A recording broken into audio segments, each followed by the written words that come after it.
I really liked your article, kind of how you differentiate the thinking behind horizontal versus vertical, and how most of the time people it seems, are just focusing on the vertical side of things, Right.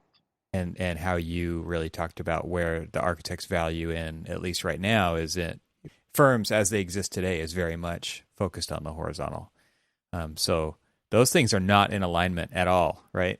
No, they're not, and it presents an interesting challenge moving forward, especially when we talk about like regulation, because I feel a big point early on in the article is to distinguish that like, and architects know this, that this is why the AI is always held in this position of like trying to be the law, like members of the AI really see it as like its lobbyist, Yeah. to try to protect and preserve the name, right? And all that comes along with it. Especially, pretty much what they're trying to protect is the ability to own the risk, the Yeah. little risk that's been preserved. So that part's really interesting because what happens in a world, and like there, over the weekend, I came across some other interesting articles. There's the Monica Ponce de Leon piece where she talks about reform, the dean of Princeton, where she talks about reform for licensure. Yeah, and it was like, well, if that does hold true, right? Let's say like, okay, well, I mean, reform aside, but if we remove completely any kind of protections from a regulation perspective, there is really nothing holding back a purely fully integrated business at that point. I mean, Yeah. a developer that is just really interested in a specific typology of project can hire architects internally and never really rely on a service anymore, just focus on product. Could that be good for the profession? Maybe. But then really, if you go back up to like this, the journey of an architect, it then completely questions the education. Hi there. I'm Evan Troxel. Welcome to my podcast about how technology is changing the architectural profession. Welcome back to the Troxel Podcast. My name is Evan Troxel. The conversation that you're about to hear was a fantastic one with George Valdes of Monograph. I first met George when he was at Iris VR, and he's also worked mainly in tech focused on the architectural profession at other companies, including Paperspace, WeWork, and of course now Monograph, where he is responsible for growth. He's always been focused on the built environment and in emerging technologies, as you'll hear in this episode. That would include augmented reality, virtual reality, machine learning, things like that. He's also strongly interested in real estate, architecture, and construction technology. He has a Master's of Architecture from Columbia University Graduate School of Architecture, Planning, and Preservation, and a Bachelor's of Landscape Architecture from Florida International University. I really enjoyed this conversation. Like I started off saying, I feel like George and I have so many interesting topics that we cover in this episode that it's all over the place, as these episodes definitely are turning out to be, which I really enjoy having those kinds of conversations, and I hope you do too. So, without further ado, please enjoy this wide-ranging conversation with George Valdes.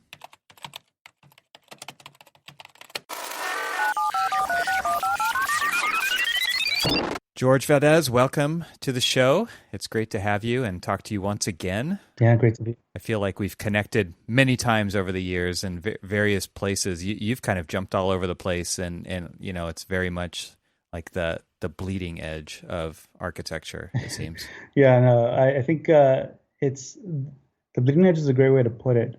It's actually why it's I couldn't find a home in architecture, probably because I'm so interested in the bleeding edge. Like I've always stayed at the periphery. That's interesting. Yeah, I mean, it definitely seems like you've made that choice since early on. So tell me, like, what was that process like for you?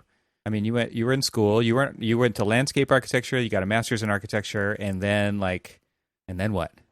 Yeah, I actually entered architecture almost on a lark. Basically, I was really interested in computer animation. I think there's actually quite a number of people my generation really saw Jurassic Park as like this pivotal turning point in their lives where they just became really interested in things to do with that. And just because I have a couple of friends that share a similar story, but Jurassic Park ended up me wanting to become a computer animator. So I actually had experience with, like Rhino and some other like really, I mean, like point by point to line to, building up modeling software Yeah. when I was in school. And it came out that, I mean, I was talking to my uncle one day and I had no clue what I wanted to do. And he was like, well, why don't you become an architect? They get paid pretty well. And it's kind of like an art and a science.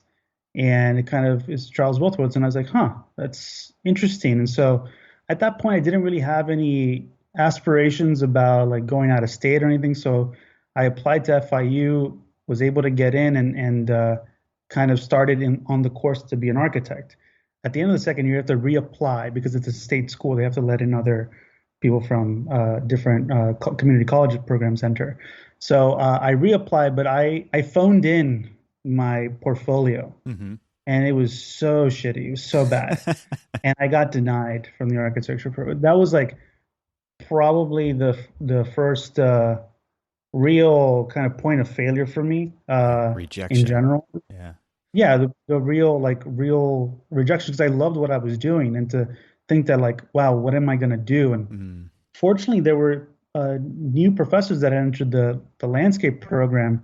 Roberto Rivera being one of them, who basically kind of took me aside and he was kind of like, well, this landscape program is pretty different from any, what you might think of it from the onset. Why don't you give it a shot? And it's still a professional degree, which Hmm. was really interesting. It's a 4-year professional degree, Mm. and it's not that different. There's a lot of really interesting things you could do here. So I took him up on it, and in this first studio, I was just kind of like, wow, yeah, this is really interesting. I had a professor, Gianno Feoli, who did a great job of explaining how like landscape architecture is like architecture. It's just you're dealing with a different material Mm. that also happens to change over time Hmm.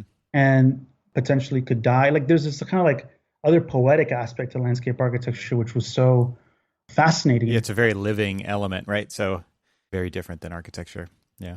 It's living, but then you have really interesting practitioners like West 8 in the Netherlands that were doing just like amazing hardscape, softscape type of environments. Yeah. And that really kind of set me on this journey of like thinking differently about what space could mean. And at the same time, I was still sort of plugged into like technology. And my undergrad wasn't, at that time, it wasn't teaching like a lot of interesting tools in the sense that like a lot of it was self-taught. Yeah. And so keeping up with my own kind of interest in learning tools that I find online, I got really interested in kind of learning more about what was out there. And what was out there was work that was being done at universities like Columbia, Mm. where I just, after a certain point, I think it was in my third year, I was basically reading any course material I could find at Columbia's website that they had publicly available. I would print out all of the all of the class descriptions and just like start reading it. I mean, after that second year, I basically, as a sort of challenge to myself Hmm. because of that failure point of not getting into the rest of the architecture program, I downloaded a bunch of Wikipedia entries that had to do with architecture in order to just sort of like prove to myself like, okay, no, I can do this, I can learn this, and Mm. all that to say that like I still had architecture on my mind, Yeah. and I took advantage of those 2 other years to basically just do architecture. Like, I mean, there was no project that I did that didn't have a hard quote unquote hardscape component. I mean, they were basically buildings that just emerged from the ground. Yeah. And along the way, I was just looking at whatever was being taught at Columbia as my guiding principle. So I taught myself Maya. I was trying to do like well, my best friend that I met at FIU, Adrian von der Osten, who him and I have basically started businesses together since then. We basically partnered up on almost every single project, and we Mm. made it a point to just like try to do architecture. And then by the time Columbia came around, when I applied to different schools and got accepted to Columbia, I really thought I was going to be like, oh, I'm going to be an architect. I'm going to take Stephen Hall, I'm going to take all these like really well-known professors, and I'm going to like put buildings out in the world. What was interesting about Columbia at the time, I don't know how it is at this point, but this is like around 2009. It was under Mark Wigley, it was like you had so much variety of choice that it was a self-sorting machine. Basically, whoever you truly were, the school would sort you out. And what happened was I ended up realizing that I cared less and less about how things came together, Mm-hmm. right? Stephen Hall or some of the maybe more like technical professors. And I cared more about like why the systems were even the way they were. Like, why does a prompt have to be a building? And I ended up picking studio professors that were more on that edge, so like the bleeding edge part, like you were saying before. And at that point, I mean, there were interesting professors like, I mean, David Benjamin is still there, and his studio for me was one of these kind of like lighthouse moments where I fully accepted that I wanted to do much more fringe type of work. Mm. His studio specifically had to do with synthetic biology and what it would mean to program bacteria to produce materials. And then after that, it was just kind of like, okay, well, the rest of the semester was just semesters were thinking about how do I get out of this. It also happened to be at the same time I entered, Evan Sharp, who ended up founding Pinterest. We overlapped over a year, and I heard rumblings that he left, and then I heard things about him to Facebook, and I was like, whoa, that's crazy. Like someone's just leaving grad school to go work at Facebook. That's wild. And then I heard that he left Facebook and started this app. And finally, like through the grapevine, we all got it. Like just people from the school got invited as part of that first initial cohort of people to use the platform. And when I saw Pinterest, it was like, okay, this is maybe where I could see myself in the Interesting. future. Interesting. Not at Pinterest, but just in Yeah. technology. Right. Yeah. Yeah, after that, after grad school, I got hired by the university to run its accreditation program for the 2013 submission, working under David Benjamin. And that's where I kind of dive deeply into like, okay, let's unpack NCARB, let's unpack NAB, let's dive more into the story behind this. And I came across a really interesting book by Dana Cuff called The Story of Practice, Architecture, The Story of Practice. And it was written in the 1970s and nothing changed. I mean, when I read that book, I felt like this is now. this is now. Like she did such an amazing breakdown of like the sociology behind things, just like a client meeting. She would sit in client meetings and diagram how the clients were talking to the architects and how they were responding. And it just reading that book really made it very clear that like, okay, there's something here that needs to change. I don't know what it is yet, but maybe my home is not here yet. Let me go do something else. And that's when I started a startup with my friend Adrian called Feather and Mint, which was like trying to bring retail into Airbnb homes. And we learned a lot through that. I spent a month or so on his couch learning the kind of ins and outs of that. It was a brutal time, but yeah, that kind of started the kind of journey outside of that. Interesting.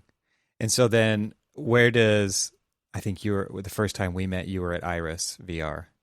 Yeah, by the time I went to Iris, I was actually so Feather Mint failed. We just couldn't find. I mean, we had no money to begin with, and we were now at a point where we were grasping at straws. Yeah. And I applied to work at a startup called Augmate, which was three guys working out of a coffee shop in Manhattan. Even after I joined, we were still working there for 6 months. But the premise was basically Google Glass had just come out. Wearables were pretty hot. And the idea was like, could you bring Google Glass to logistics and warehousing and other kind of scenarios where deskless workers are really, prominent, and where you could probably bring better safety, better efficiency to that type of work. And that was a really amazing experience.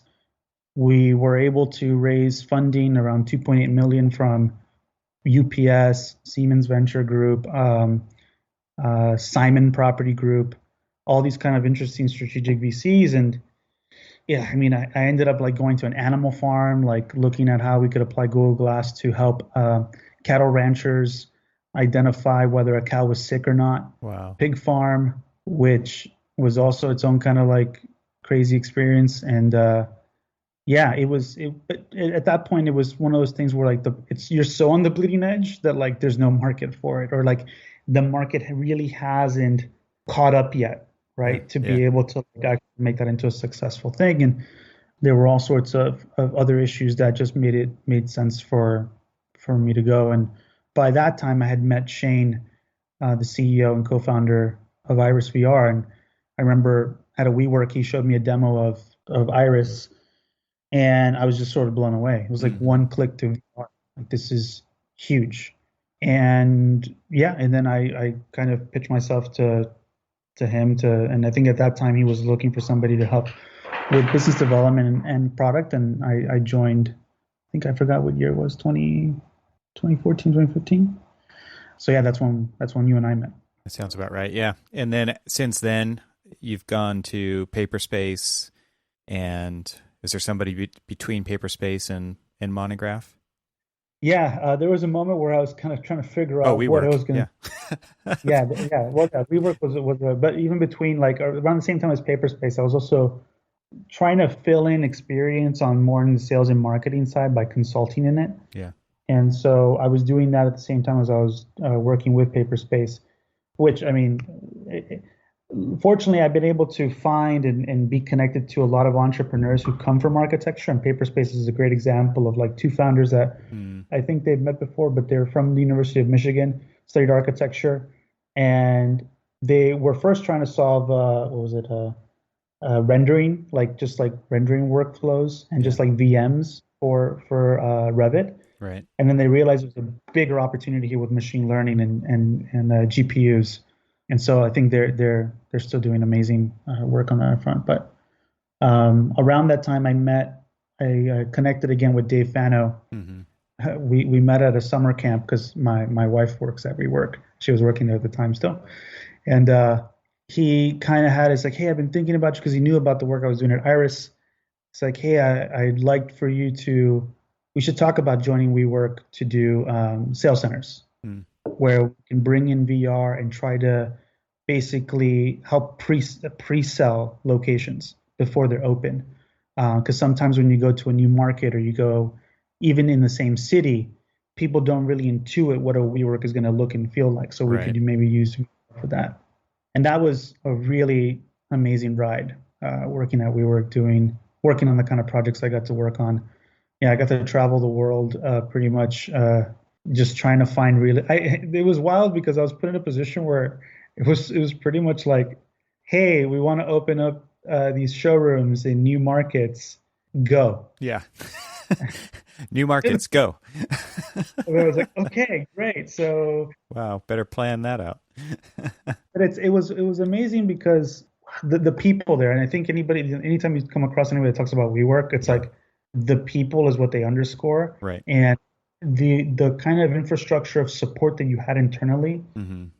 My boss there, Miriam Mark, I could never say enough good things about her. She just kind of like, she gave me rope, right? Yeah. Like she Yeah. saw I was kind of going, and it's like, I don't know, we could talk about like management and stuff like that at some point, but yeah, it was a really amazing experience. And like I said, both my wife and I worked there. So after, sometime in last year, I'd already met the Monograph team and was advising them, and things lined up really well where they had just received funding, and I joined the team Right. to work on growth there. So yeah, man, you're like living on the fringe of architecture.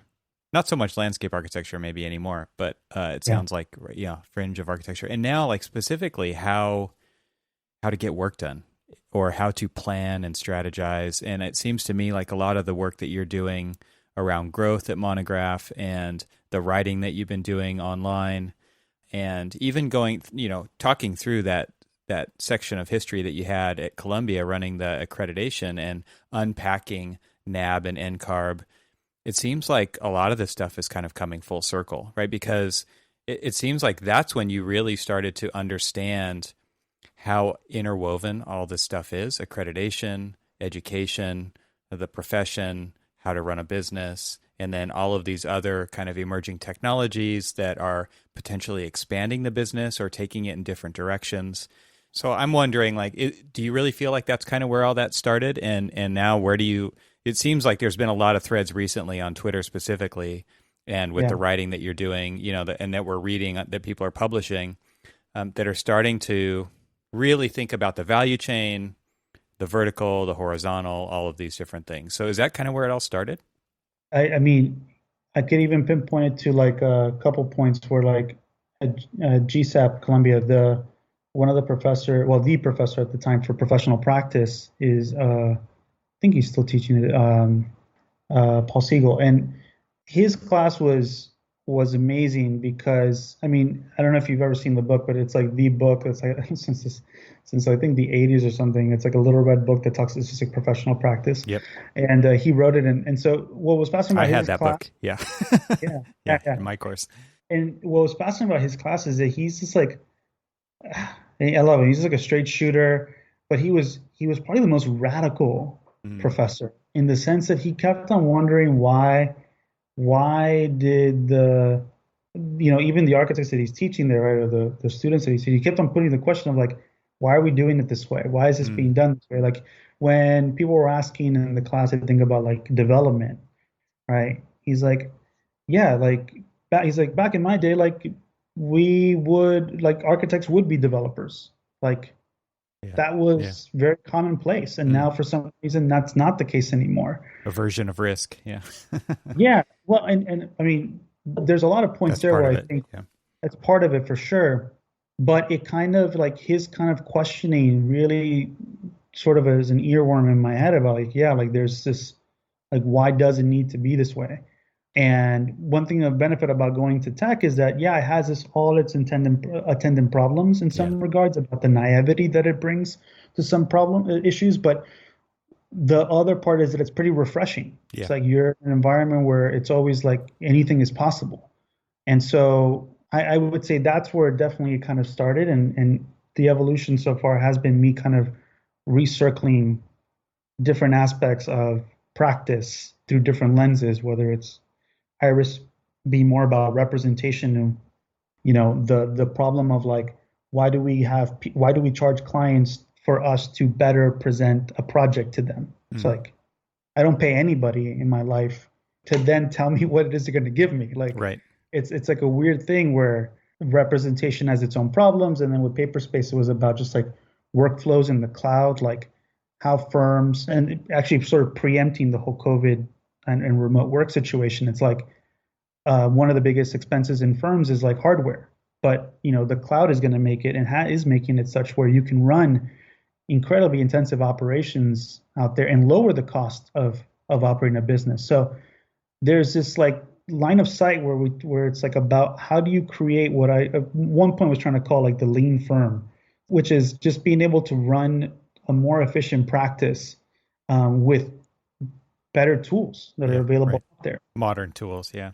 It's interesting because there's so much to unpack there, right? And I guess, one thing that I probably already said it on the show. I've said it in presentations. There's two things architects hate: the way things are and change. And we are always kind of stuck in the middle. And it's not just limited to architects. Like you could Yeah, probably apply anyway. that statement to anybody, but it's more funny when you say it in the presence of a bunch of architects.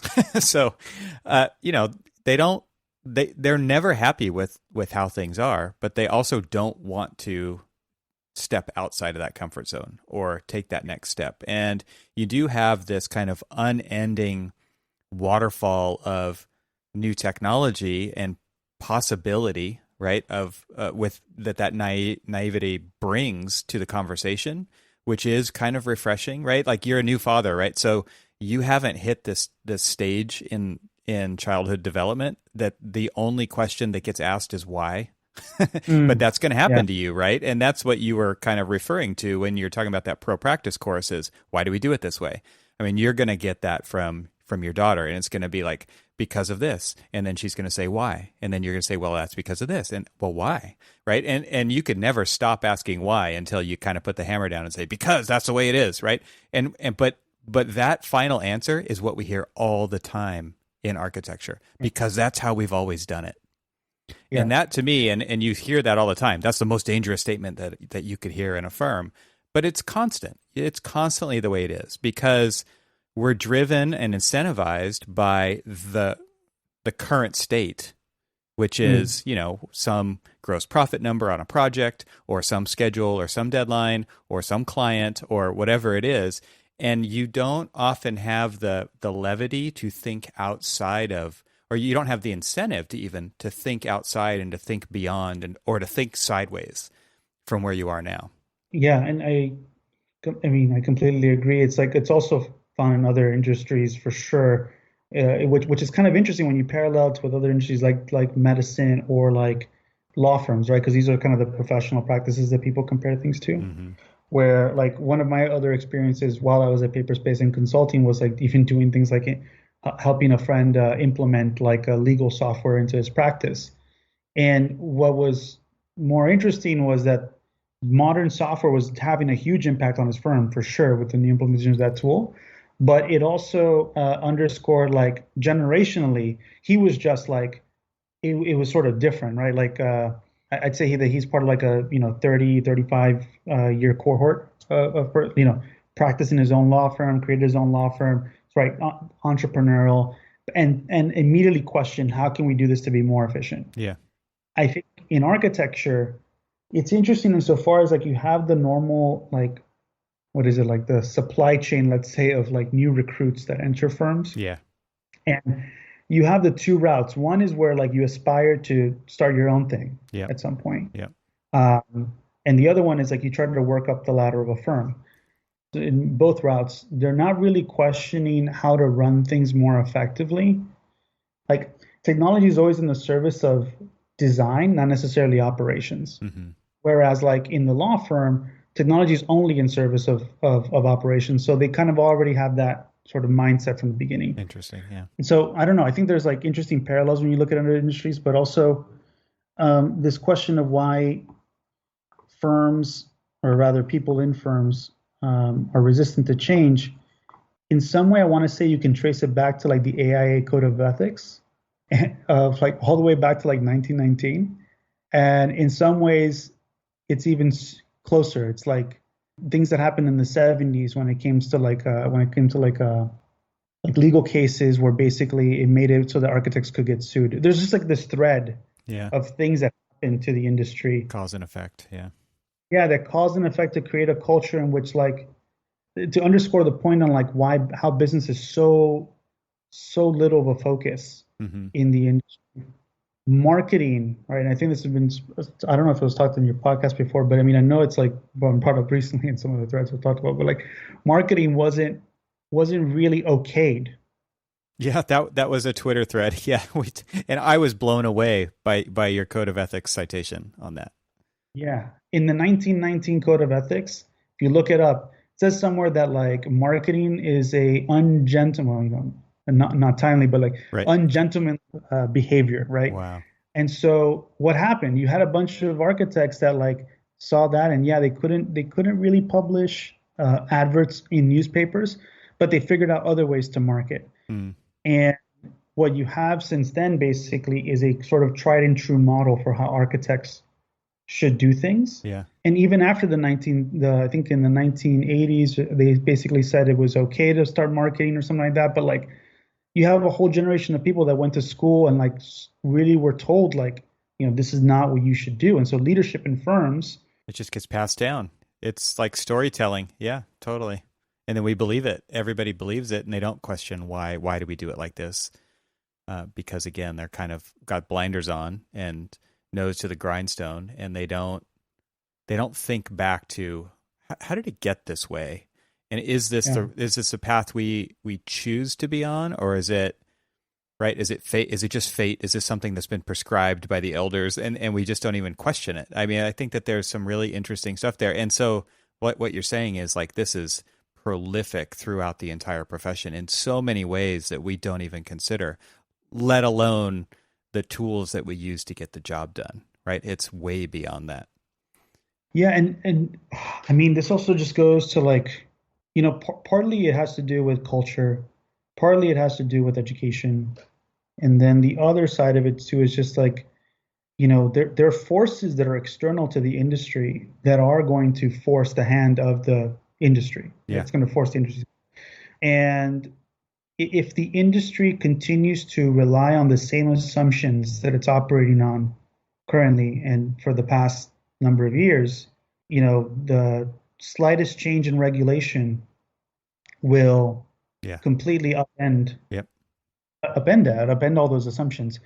From a strategy perspective, there's like, what are your most obvious risks? And the most obvious one is a risk of losing, let's say, the regulatory support afforded by licensure.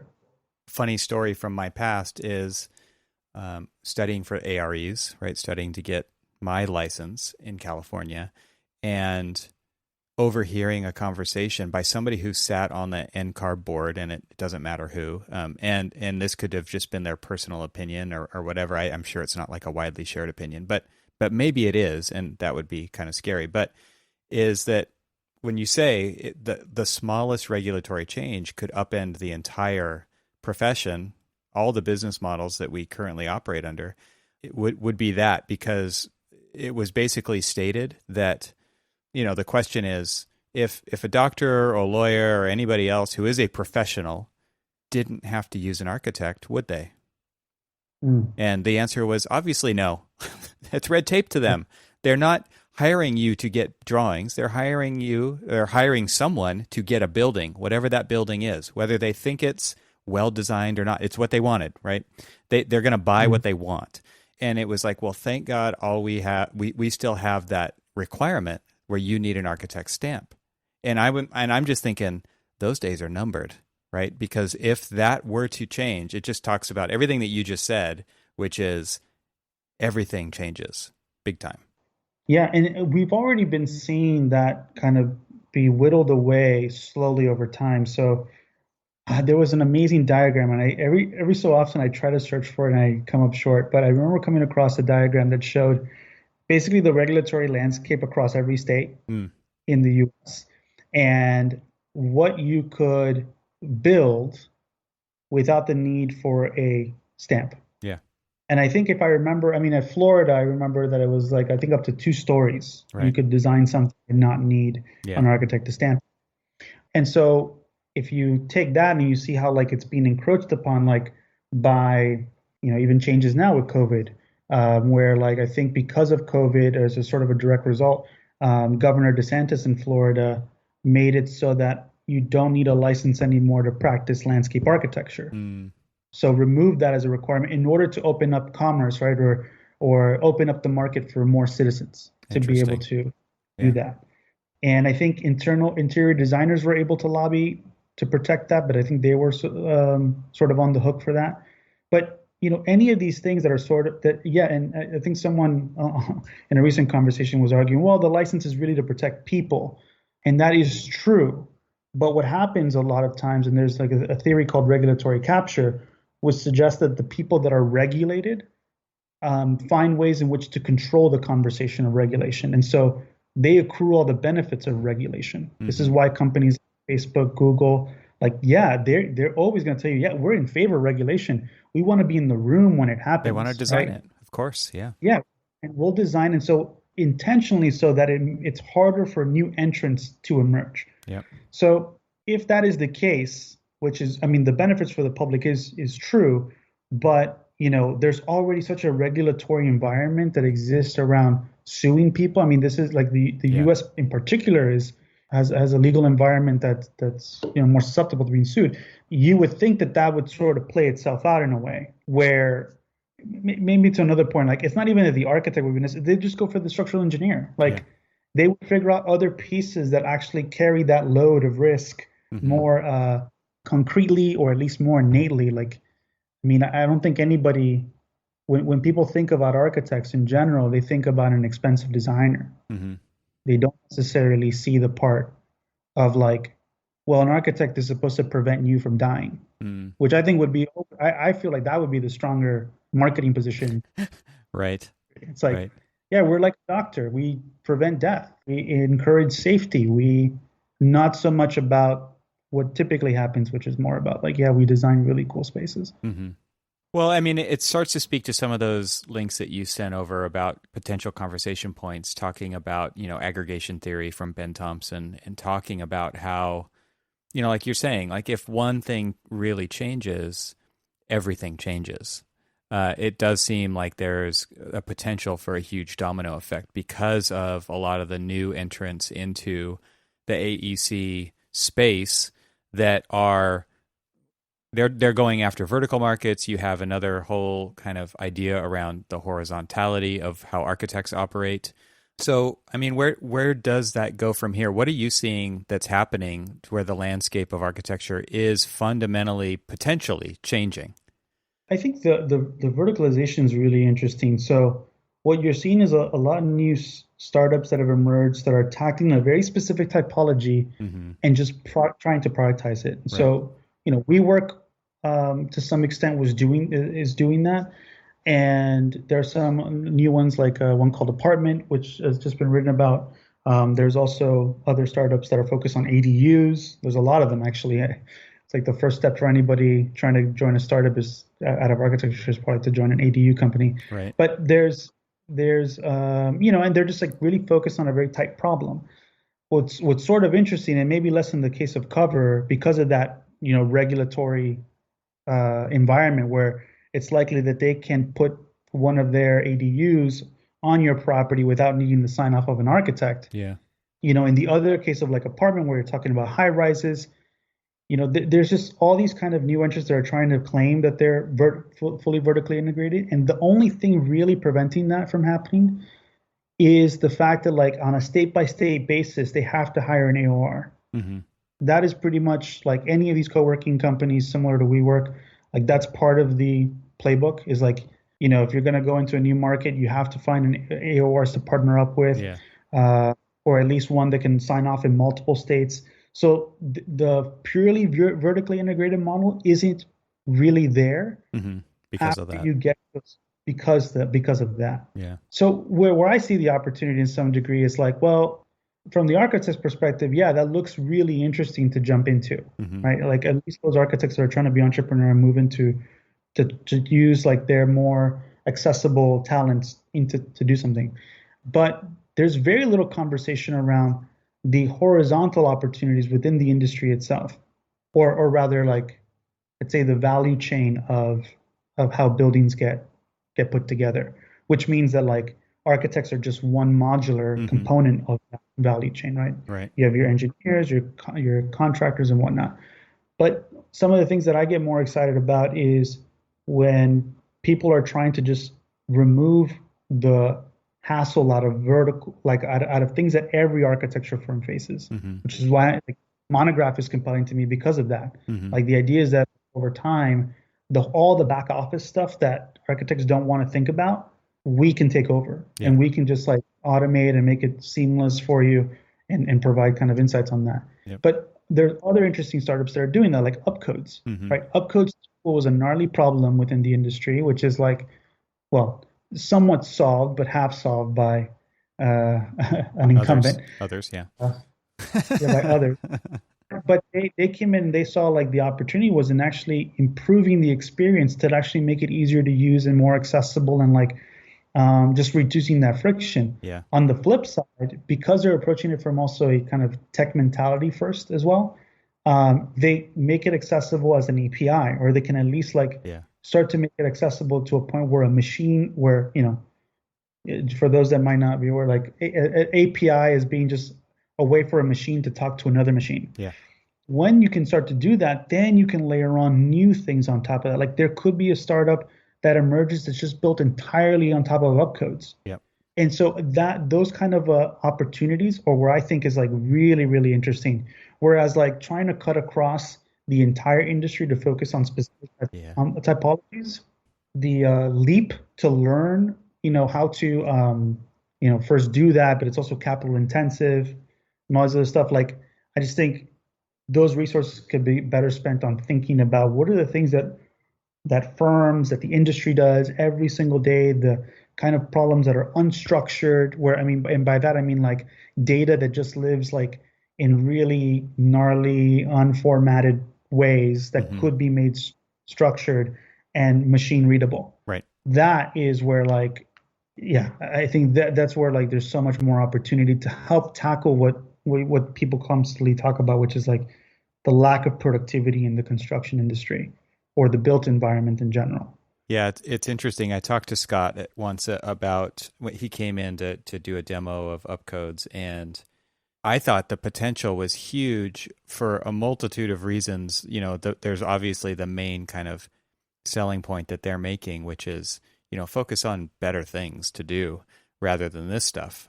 But I also saw it from like a team standpoint or an emerging architect standpoint or a project architect standpoint, where the team has an opportunity to own the codes over their building, where before that to Mhm. me was very much in the hands of a gatekeeper, somebody who's extremely specialized in doing that kind of work. And they don't often have that. I don't want to say they don't have that team teaching mentality. Of course, a lot of them do, but everybody kind of gets into their thing and that's all they do. And especially with work from home, you never see that person again, right? And you don't have those Yeah. opportunities for cross pollination. And to me, a tool like Upcodes really starts to shine a light on why things, because basically the architect's job is to figure out ways around the code, right? Or to be able to justify certain things. And if Upcodes can help surface information there to make it so that people make informed decisions and they're excited about that and they feel empowered by the data that they're seeing, that's better for architecture. And so to me, like a lot of people are scared to death of Upcodes taking away their job. I see it the other way around. I see it as people enabling people to do a better job being architects. And so yeah, they can focus on better things, but it also surfaces those conversations to the top around codes. And there's so many other Yeah. kind of those types of things happening with the technologies that we're seeing start to come out or that have been out that to me are really exciting for people owning the information and owning more of the decisions that are made around why we make buildings the way we do. Yeah. I mean, at the risk of like, one of my problems is like I have a lot of ideas and I just kind of throw them out there in very public format sometimes, hoping that somebody will pick it up. Yeah, ideas are But like free, man. ideas are execution is what matters. But Yes. um, and actually, I'll preface this by saying that if anybody's actually interested in working on these problems, I will kind of publicly announce it right now here on the podcast that we, myself and some three other people, started an angel investment syndicate, specifically with hoping to accrue as many angel investors from the AAC community in order to invest into startups that are tackling these type of problems. Awesome. And it's called Spatial Syndicate. Okay. I was going to ask you the name. Yeah. Yeah. But the things that I think are really interesting is like if you break down the operations that a firm does on a day-to-day basis and you map it out as like here are all the kind of processes, here's all the different types of information we did, and here is the potential impact it might have for a client or Mm-hmm. customer. One really interesting problem that happens a lot in the industry is like the cost of anything is always sort of nebulous. If you just look at the theme of cost and how it like influences and perception of those different stakeholders to, let's say, owners, right, who Mm-hmm. are the most probably interested in to know what the cost of things are. Sure. It's just like so much, it's just a fog. Like, it happens where Totally. like you would think that by now, if there was maybe even just a percentage of the people that are in the kind of AC community that are interested in automation Yeah. would focus their efforts on trying to tackle how to price things out Uh-huh. at the very beginning of a design process, what that would change from a value for the client perspective would be pretty insane. I mean, like, and here's sort of the pitch. It's like if you're able to take, let's say, real-time pricing, and by the real-time part is the most difficult part, right? That's where like if you're able to tackle that, that's where you have like an incredible moat against anybody else. But being able to give you real-time pricing estimates across any location and material that you're using in the United States or even the world, but like let's say in the States, there's so much you can do from that from a supply chain perspective, but there's also so much you can do for adding value back to the owner, Mm-hmm. where it's like your designs have at the end of the day some implication some estimate of what it will actually cost. And you can bake in variance. You can say like, contingency might change, blah, blah. Like certainly different economic factors can impact that, but at least the architect comes at it from a position of strength, without having to hire other consultants necessarily to try to give them that information. Right. And so embedding that within the design process from the beginning is one of those ways in which you can continuously add value, right? But an architecture firm by itself will not be able to build this out. It has to be Big on data. Yeah. someone else that's just focused completely on tackling that issue. Right. There are so many little, little's the wrong word, but little things like that it is pretty amazing how many of those are not solved. And I think it kind of goes back to where we started with everybody's so driven on the ruts that have been created over time that they're not questioning why or what would make this easier, what would remove friction, what would be more convenient, because those are the things that people want day in and day out. That's what your clients want. That's what your customers, like however you want to say that, that's what they want, is they want answers. They want them fast. They want them drive through, right? They want them app. They want to ask Siri. They want to ask Alexa, and they want the answer. And to me, those are the places where tech is really capitalizing, especially on AEC that's had such low innovation over the last, 50, 60, 70 years, because those ruts are so deep. I mean, that's such a good point about like, if we talk about assumptions that the industry has, maybe myths or assumptions, one assumption is that the buyer or the customer or client is going to stay the same, or that their buying habits are immutable, Yeah. like, which is not the case. Nope. And definitely technology has changed those expectations. Yep. Where there is such an opportunity to provide such a much better customer experience. Like I hardly ever hear that as a concept brought up, right? Whereas in like, we have functions dedicated completely on making sure you have a great journey, you have a great experience with our company. We have a customer success function that's sole job is to try to make it easier for you to understand how the product works and to make sure that you're successful, so that like you still put your faith and trust in us and your capital. Yep. But that's not really part of the conversation. And I wonder if like there was a switch where firms really saw their function as providing value in any sort of way. It doesn't have to be a building. It's just like, and ultimately most owners, depending on typology, come to you as a firm as they see you as an expert in something. And if firms position themselves to be like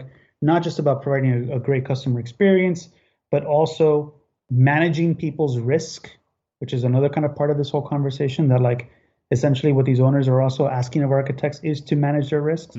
So like there's just a much more customer facing mentality in general, and more like a consultative in some ways experience where, yeah, at the end of the day, it could be a building in some ways, but maybe it's like, maybe we can tell you that that land is not the right land to actually invest in, or maybe the answer is not a building. Yeah, maybe the answer is not a building. It reframes the position of like how they see you, and they see you more on their side, on their team, as opposed to just like a service provider to some degree. And that could be one way in which you sort of bring in this kind of other mentality into the firm that's more, without having to bring in tech.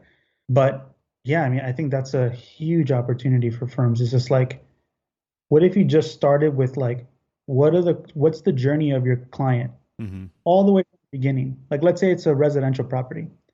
The first thing that they're probably asking someone that's looking to maybe construct a new home, they're asking themselves is not who's my architect going to be. It's like, well, how do I even go about this? Yeah. Like, what are all the steps? Right. And if you started from that and you mapped out all the different questions that they had along the way to finally thinking about hiring an architect, and you figured out, and your firm figured out ways to be helpful along that journey, whether by like doing things like actually writing content, free content online that Valuable anybody content. that's searching, how do I come across you? Like, all that is in service of providing a better experience and building trust, which if you do that, I can assure you that the people that end up coming across your website for those type of answers, for that type of support and help, will pick you to design their project. Right.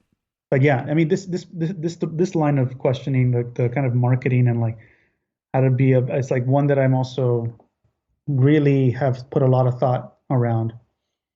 Just from my own role at Monograph too, thinking about marketing in general, I just keep thinking about like how can this idea of like operations within a practice really be changed to adopt some of the most up to date ways of doing things.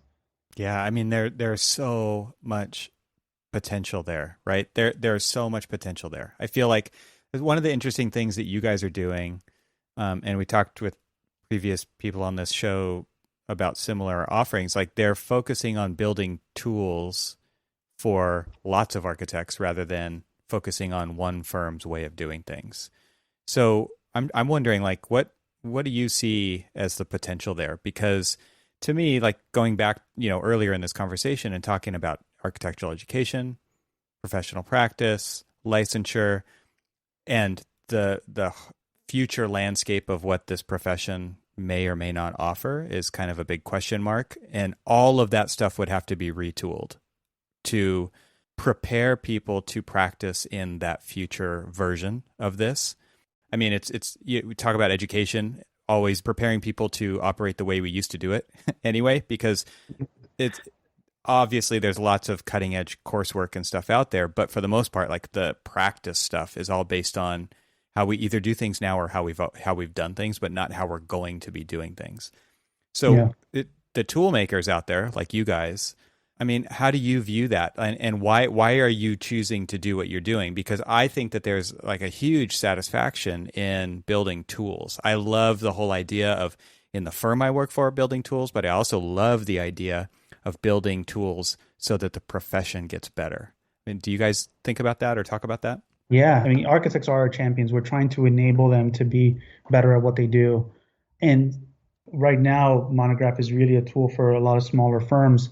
And so what we're trying to do there is like remove a lot of the, let's say, the challenges that they face on a daily basis when it comes to like keeping track of time and other things Mm-hmm. like that. But and partially it's about trying to figure out how to be a much more integrated solution, meaning that like right now in the smaller the firm size landscape, there are all these different tools that people are using together to try to hobble them together.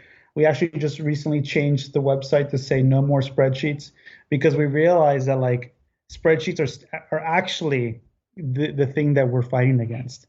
It's not even like, to some degree, it's like you think about all the other incumbents that are already providing sort of tools. It's like, no, it's not even that. Like when you're talking to even almost any size firm, the real challenges is that they do all these things. I can't tell you how many interesting spreadsheets we've come across. Sure, Like sure. customers share their current workflows with us, and it's all some variant, mostly just different styling, but all trying to get at the same thing. Everybody's building the same tool. Yep. Yeah, everyone. So like if you think about the time and effort it takes to build that system out for yourself Right. versus like working with hiring a company to outsourcing that job to be done to a company that can help facilitate that for you, it's a lot. And it's also like, ideally what we're doing is making it so that you have to put less effort and time and thinking into these tools themselves. So yeah, we definitely think about that. I mean, other things that we think about is just like where is project management not really met, or like for the context for listeners, like Monograph does a lot of different things in a sense, but it basically tackles how time becomes revenue. Mm-hmm. So we have time tracking as a way to create projects which also allow you to bill against that time and all the other kind of costs associated with that. So for us, this idea of like how do we add value to that whole process comes down to like how are we making it easier to input time, but then how are we also making it easier to think about what a project actually is. Mm. And so recently we came across this interesting perspective where like most people think about contracts as divorced from a project. What do I mean by that? What I mean is that you have the project manager that typically is the one that's sort of, it has to be the one that understands what is being done versus what is in the contract itself. Mm-hmm. Most projects are actually generated, even how it's organized, sometimes it's not actually talking to the contract. Yeah. And so for us, it's really interesting to explore what does a solution do mean when over time it can actually understand what you put in a contract and structure a project accordingly. Hmm. And so that's sort of where our heads really thinking about. It's like almost like first principles to a project. Yeah. It's like the first principle of a project is actually starts at a proposal to some degree, and then that kind of becomes a legal document at some point, and then that legal document has within it all of the things that then become a project. Yeah, the stipulations. It seems like the stipulations could in some way be codified so that something could learn from those. Yeah, and so what's fascinating to us is that like people think some might think that like, oh, project management is sort of a solved thing. Like there's so many tools out there, but it's like it's not. It's actually like has just not been really thought deeply about. Yeah. It's been more sort of like companies have come across, they just took a spreadsheet and they just created it in a kind of a interesting GUI. For us, it's like actually challenging that assumption and saying like, no, actually there's a lot more here that can be rethought and streamlined Yeah. in a way that would almost feel like a magical experience Yeah. for someone starting a firm. We're like, oh wow, you handle all of this for us. That is amazing. Now I can just, it's like chipping away at that whole section of like non-billable hours. Yeah. Like, how do we earn that right to just like keep chipping away to that spend that most firms do, even to the point of like additional services. Sort of anecdotally, like we've come across, I don't have a number to this, but basically a very large number of people that we talk to give away additional services. And that is really interesting because we come across cases where of firms that actually don't give away additional services. They're actually pretty, like in some ways, very ruthless about how they review additional services. And we find that their profit margins are above 50%. Like the margins that they're generating on work is crazy because they actually approach their work as a lawyer might approach their Hmm. time. Yeah. There's just interesting perspectives on how operations should play out, and if at least what we can do is make it easier for you to know Yeah. whether the work you're doing is a risky proposition. Like things like that, I think we can have a huge impact on how the industry thinks about the work that it does, and hopefully have a really positive impact on that. Yeah, like the whole reason for capturing data along the life of a project, I would hope, would be so that you can look at it. You know, you hear the word dashboard all the time. But the whole purpose of that is so that you can gain insight out of what's going on under the hood, because it's very hard to take that data just raw as it is and figure out what's actually going on. But if you can visualize that in some way that starts to connect dots in interesting ways, like the ways you're talking about, when you're talking about potential riskiness or you've done all this work, you're not getting paid for it, right? It's like it could actually potentially tell you that, right? It takes me Yeah. back to thinking about the conversation I had with Scott with Upcodes too, and talking about it just saying, now you've got a choice to make. You could increase your allowable area by doing this. It's a kind of a choose your own adventure at some point, right? Where it's like, well, if you did this, this could be an outcome. If you did this, it could be an outcome. But you still have to decide what that thing is. But that's kind of Mm. neat to me, right? Where the technology is actually giving you the lever to be able to make that choice, where oftentimes it just gets ignored. Granted, like we make decisions on projects every day, and that's what a project is. It's just an addition of tons and tons and tons of Yeah. decisions, right? And so to document those decisions and to have the ability to go back to that point in time and say, here's why we decided what we decided. And you actually have that data to point at and say, yep, right here, this is why we did that. Everybody's fine with that. It's when you don't have that answer. And I think Right. a lot of times that we just don't even want to have that question come up. And so we avoid it completely.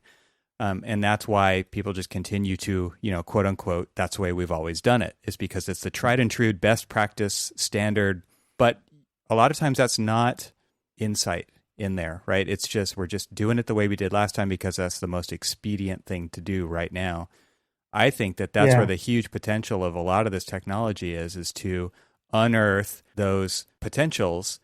You still get to act on them. You still get to decide. But I think there's a lot of hidden opportunities, or they've been hidden from us for so long that that's where there's so much excitement for me in the tools that I'm seeing coming out. Not just that, but then what happens when all these tools get to talk together too? and the kind of additional value that they add. Yeah, you talked about the API. I mean, it's like the old adage is software is eating the world, but now it's the API is eating the world, right? It's like the ability Yeah. for these things to talk to each other and not operate independently. And there's no import export. It's just live data on the cloud all the time.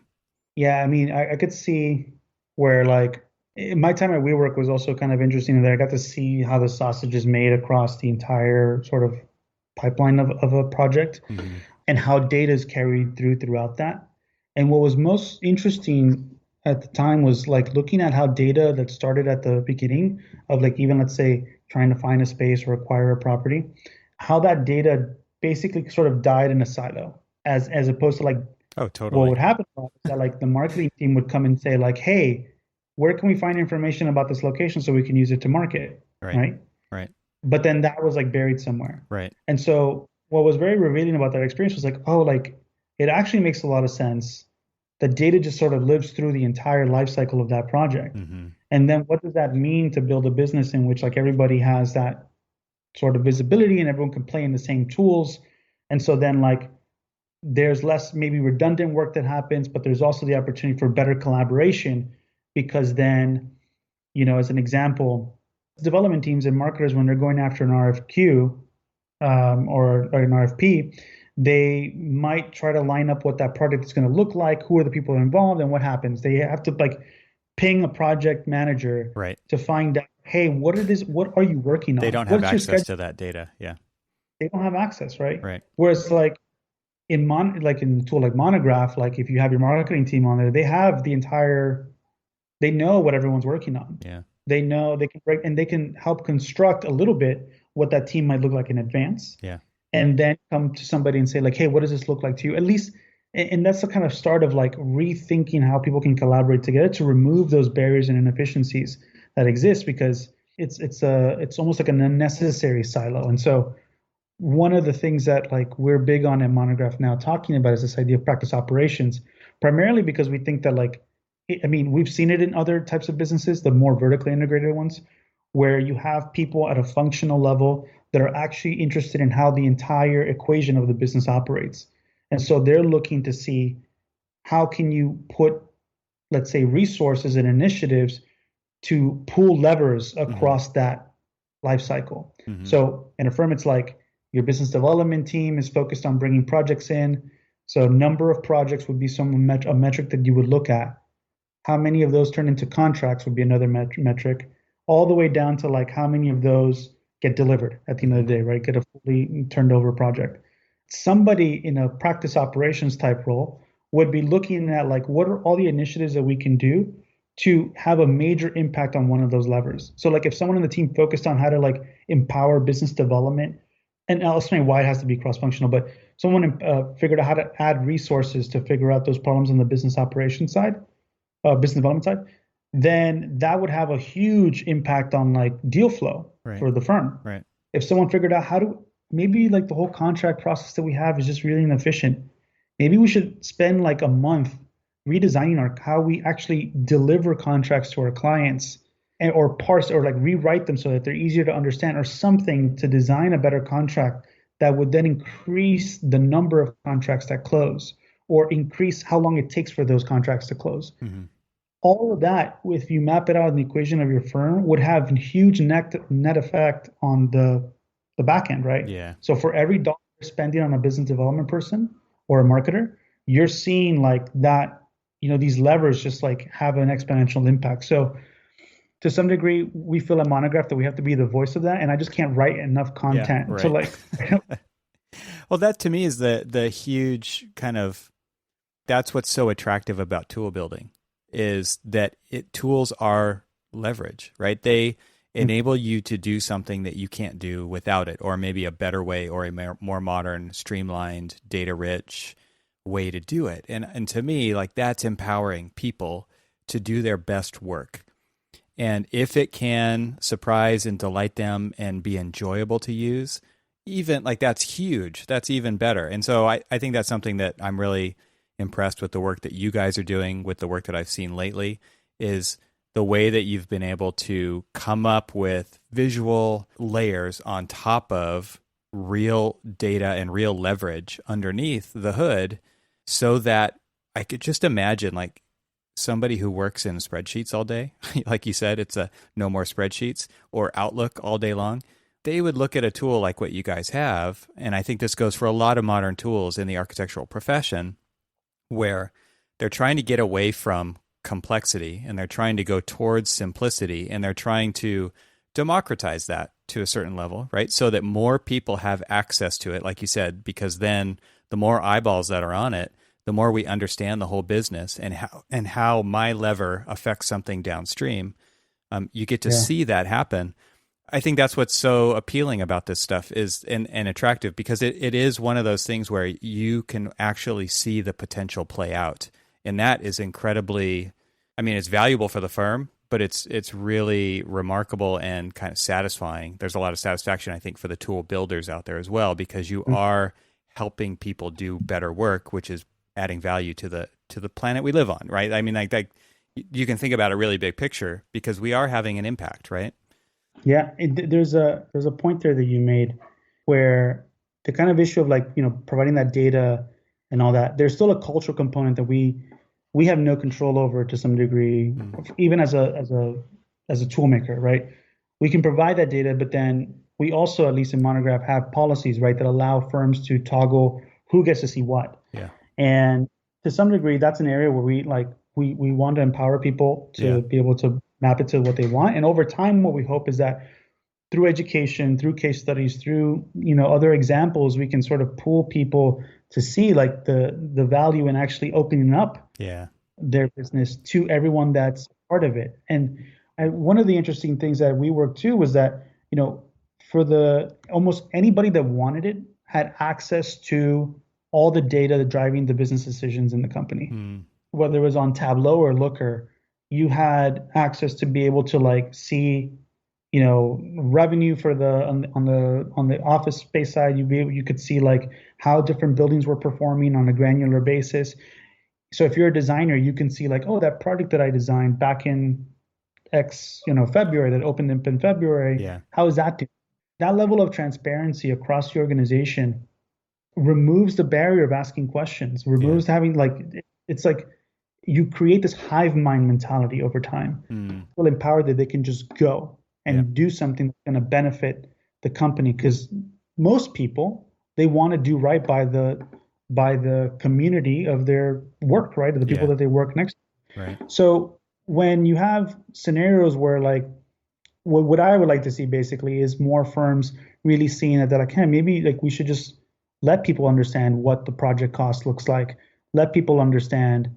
And to some degree, there is that kind of conflict of, well, it might be too much noise for the employees. So like maybe, it might be too distracting for them or whatnot to know this stuff. But like by helping everyone become a better allocator of capital, right? Whether that's their time or whatever, to understand what the business needs and how they can provide a better service, I think you're going to reap benefits from that. I think it's the negative is when everybody, pedantic is not the right word, but there's this idea that like, oh, I know what's best for you, sort of thing. Where like in reality, like no, like give agency to the people that work underneath you, because they might surprise you. They might actually take ownership, which I think like when you have a team that like, fortunately working in teams that do that, it's like, it's a whole different animal. Right.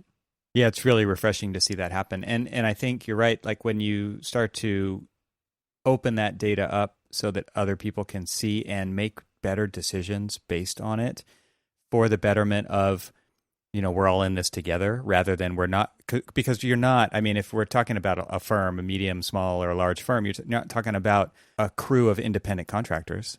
You're talking about everybody who works at the same company, and I think there should be a lot of sharing that goes on there, because what I do impacts what you do.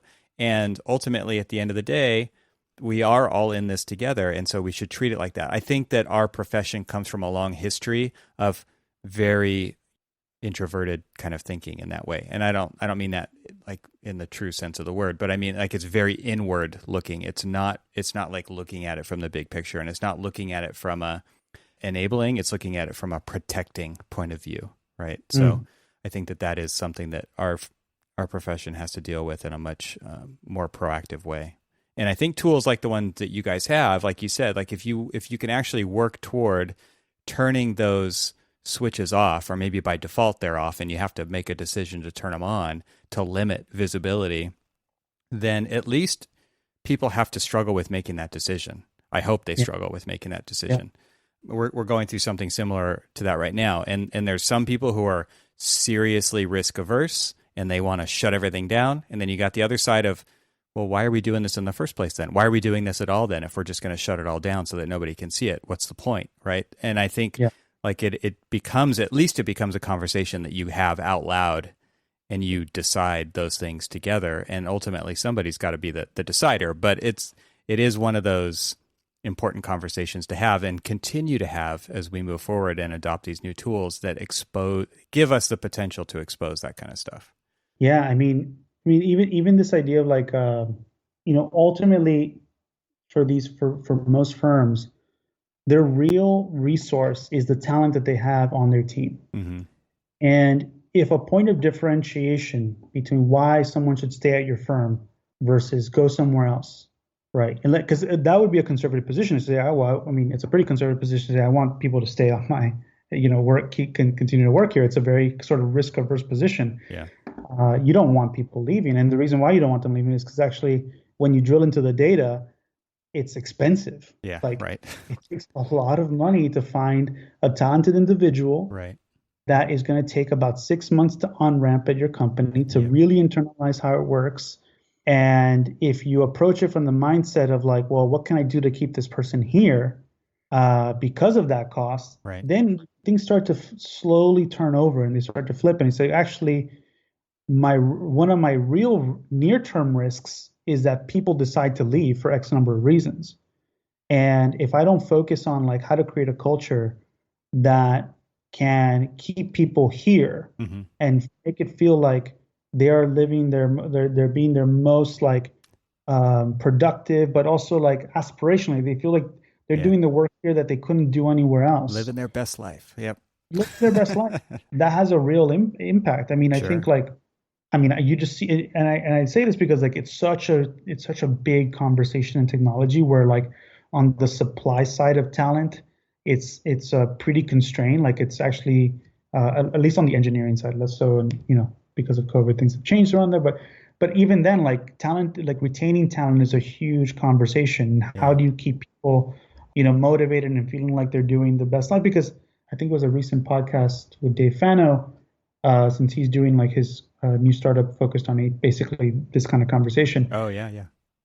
He'll be the first to tell you that like most people don't know in architecture, but most people in other industries don't stay more than 2 years, Mm-hmm. and that kind of tenure has a lot of consequences. Mm-hmm. But I think firms that really take that kind of data point seriously should really rethink of like how are they doing things in order to make it feel like everybody's an owner and make everyone feel like they're really aligned to the mission that they're trying to do. Because otherwise, you're going to end up paying close to, I mean, I don't know what the average is on finding talent, but you're going to be paying close to like 9 months or whatever as one consequence of it, Right. plus the uncapturable and unmeasurable impact that it has on morale, on like other people on your team, like Right. just all the other things that really slow you down as a business and actually can hurt you. Yeah. And it also it sucks. It hurts the industry. Right.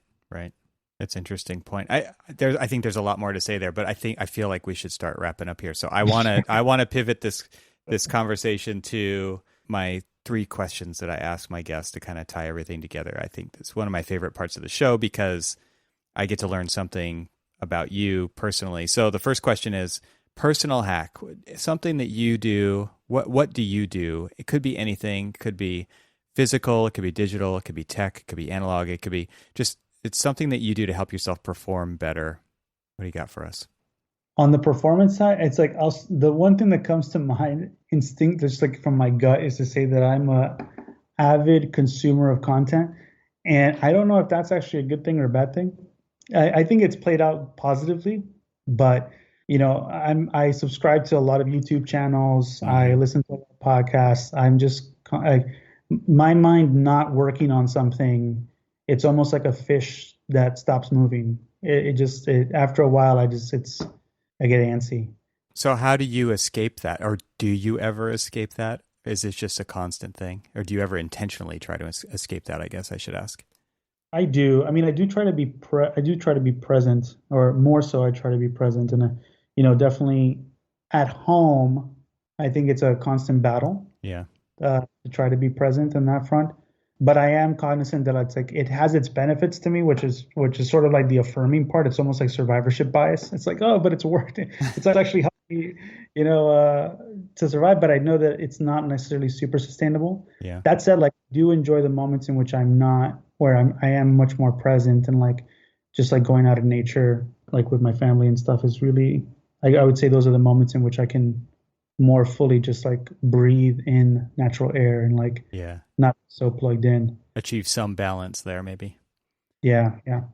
But from a productivity perspective, it's just more like it does help me be more reflective and kind of think about how am I doing things. And I'm always just curious to learn more about maybe how to be more productive, which Hmm. I think someone on Twitter made a joke about how like that in itself is sort of defeating, right? It's like, oh, I'm constantly learning how to be more productive, but and at the end of the day, I'm not. I don't know. That's one thing. And the other thing would probably be like Notion. We use Notion in Monograph, and I use it at home from time to time too, but more so at work. And pretty much it's just like I write everything down, Yeah. like Same. just write everything down, let everybody read it, just like see what I'm thinking, and have it all the documents open so that it's a better way of just communicating with each other asynchronously. Yeah. I love that tool as well. I use it. I'm using it right now. Take all my show notes for this. It's been fantastic. So I'll put a link to that in the show notes. Um, Next question, I think this what you just mentioned leads into this is who are you listening to or reading right now? One of the questions came up when I did a panel discussion. It was what's your favorite productivity tool? And so that's not exactly the question I just asked, right? But it's related. And you answered it. It was my answer to the crowd was YouTube, and it's like there's a bunch of people rolling their eyes. But holy crap, there's everything and everything on YouTube. There is everything and everything on YouTube. It's amazing. It's an amazing tool. And yes, you can go down rabbit holes. It's like the early days of the internet to me, right? Where it's like, and this leads to that, and this leads to that, and that leads to that, because everything, just the algorithm is real. But man, what an amazing tool. So who are you listening to? What are you reading? I mean, the answer could be YouTube, but maybe it's not. Give us an idea of who's influencing George. Let's say on YouTube. On YouTube, I'm actually like I have two different channels that I indulge with. One is called Nerdwriter. I don't know his actual name yet. I only know him as Nerdwriter, but it's this guy who's been for a long time been doing these videos that are like just very short video essays, 7 minutes long, about a very specific topic, typically to do with film or culture or something, like everything from like how Steven Spielberg frames a shot, right? Or like and like really poetically can kind of guide that sort of deep dive. He's one that I very much enjoy watching his stuff. And the other one is Corridor Crew, which is these group. It's Corridor Crew is the company, I believe, or Corridor Digital, that Yeah, they Corridor do. Digital. Yeah. Yeah, so they do all these kind of like VFX Yeah. work, right? And they have these like VFX artists react, or stunt people react to films, Yeah. right? And they Yeah. kind Yeah. of like tear downs. And that one was always like a source of inspiration for me because I recently wrote something on Twitter about like, well, if I started my own firm, it's a pretty long Twitter thread about what I would do. And from a marketing perspective, I just see that also as a huge opportunity. Like the fact that there isn't someone building a brand on Hmm. YouTube related to architecture is such a missed opportunity. As an example, Architectural Digest has these videos where it's like an architect, where they film really nicely an architect reacting to buildings used in set design, Uh-huh. right, for movies. Those videos alone have 2 point something million views. Wow. And if you talk about like audience building, and from the architect's perspective and how it actually historically has played into some form of more public figures, like Bjarke as being maybe the most Bjarke Engels and Big Group being like the most prominent near-term example of someone that just came out and like really took on a platform like YouTube to Yeah. sort of catapult himself. I still think that there's untapped opportunity for a new firm to come out or even maybe an existing firm and just really look at content as like the thing that they're going to do, but not do it in the same way where like, hey, here's our projects, but like really plug into like how people consume content nowadays and what they care about. Like there's a reason why HGTV is popular and has been popular. Sure. And it's not because it's reductive, which it could be to some degree, but it's just they figured out a format that works. And if marketing, or at least departments or firms really approach that idea of format and how to communicate, how to build a better audience through format, I think that would be very powerful. So anyway, Corridor Digital, they're doing some awesome stuff. Really love watching their deep dives. And then in general, I like to really read a lot about strategy. So like people like Ben Thompson, who is just almost like I mean, he's basically taking the mantle of Clayton Christensen and just basically expanding upon that for like what it means today when it comes to like the big, what he calls aggregators, like Google, Facebook. And then now there's a whole host of people typically within the tech industry that are kind of trying to break into that strategy space as well. And they're writing some really interesting things about it, just like the concepts like value chain integration versus modularity. So anyway, those are the kind of things that I read about. So you and me, we're going to start this YouTube channel, and I'm going to cut that whole part out of the podcast. And we got it. Let's do it. I mean, it's just architects. It would just be architects react. Yes. And then we just figure out like what I mean, horror films. Like we just react to horror films. Yeah. Yeah. I've seen the Corridor Digital one where they're talking about, all the old VFX in Star Wars and how painstaking they were. And they're just, their jaws are on the floor because they actually go through and break it all down. It's really fun to watch. It's a great channel. And then there's also like the elderly react in VR, right? to the Oculus Rift or and they're put them in a zombie game or something. It's awesome. Yeah, it's good stuff. But nowadays, I mean, if like, let's even just think about the younger generation that's coming out where like Twitch is a predominant platform for consumption. Like people like to watch other people do things. Snap. Like, yep.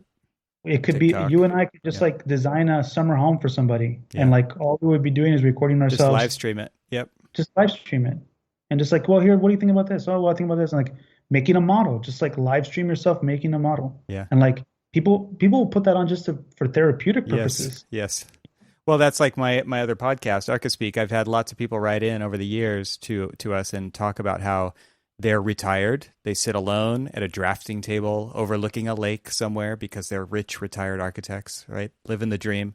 And they just have it on in the background so that they can feel like they're in the studio, right? They want to hear architectural banter.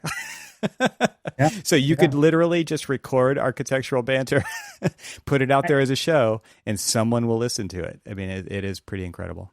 Yeah. All right. So last question, not really a question, but where can people find out more about you, everything that you're doing online? Where's the best place to see, just follow along?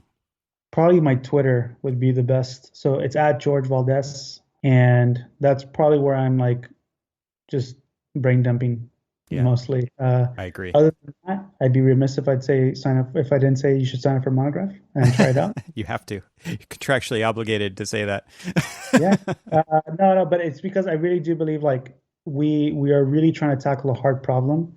We are listening. I mean, we try to really be like everything I talked about, like number one in customer service. We really try to build the things that people need and are looking for to simplify their life. So. Yeah. Awesome. Well, I will have links to all that stuff in the show notes so that everybody can act upon that at the end there. That's all good stuff. George, it's been a fantastic conversation. So thank you so much for joining today, and I hope we can do it again soon. Yeah, it'll be great. I love it. Thanks so much for inviting me.